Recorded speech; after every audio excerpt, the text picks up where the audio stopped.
Lipstick वाला दिलवा बेहाल, एक नजरिया में हो गए कमाल। कमरिया हिला के जब तू चला, पूरा जिला हो गए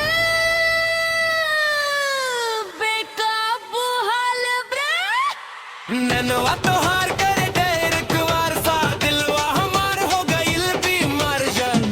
डीजे बोले बेस बढ़ा 10, आज मची है 10।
ड्रीम तो आगे आगे हम पीछे सीध लगे फुल मोमबत्ती।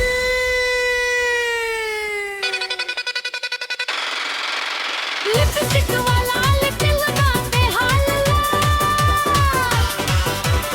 आज की रात कमाल मचाल तेरे। कमरिया हिला के स्टेज पे जाना,